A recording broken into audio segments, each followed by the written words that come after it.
namni kun Alfiyaa Langee jedhama. Alfiyaa Langee tuni Saawudii Arabiyaa keessa turte. Saawudii Arabiyaa keessa yeroo dheeraa achi keessa dalgachaa turte. Eegas immoo gama biyyasiitti galte. Gama biyyasii guyyaa hanga tokko eega turte booda gaa achi akkasitti qabanii mana hidhaatitti ol darban jechuudha.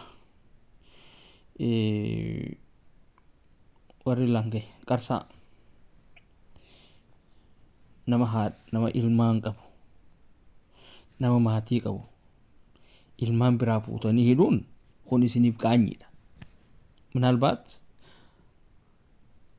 wanni isin laaltan dogoggora sooshaal miidiyaadhaatii fi kana waan takka gartanii saniif hidhuu dandeessan.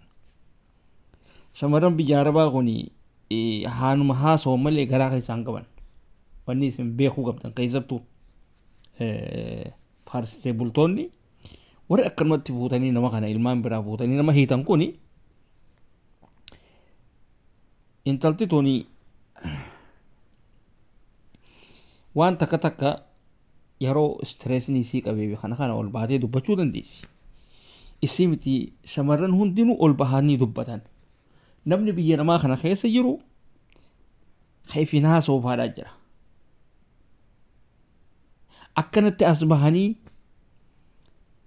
fodda laayiviitiin as bahanii namatti dubbachuu nu bar takka hafuura nama baafachuu jechuudha bar. Kanaafuu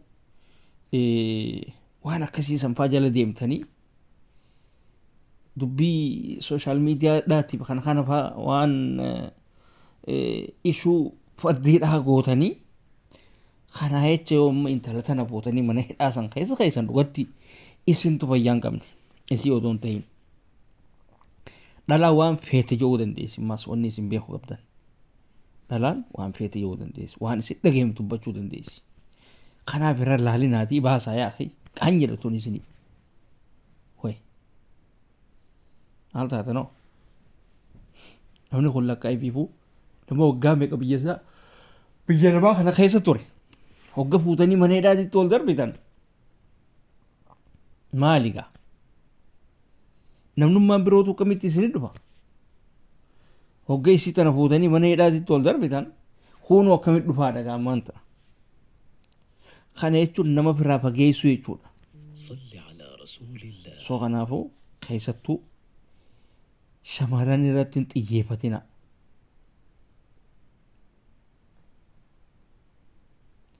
Maalum Oromoo balleessuudhaan mudhii hidhattee dhaabbattu tun yaaqii qaanfadhaa akkanattuu diinni nuun marsee jiraati. Isin hogga walirra xiyyeeffattan akkami? Alagaan biraa ta dhuftee waan nu gootu hin jirtu. Nooma keenya malee ka Oromoo hojjeessu Oromoo, ka Oromoo qaluu Oromoo, ka Oromoo hiisisu Oromoo, ka Oromoo hidhuu Oromoo. Haasi daboo baasaa mucayyoo baasaa mana hidhaati. Khayriin dhoytanii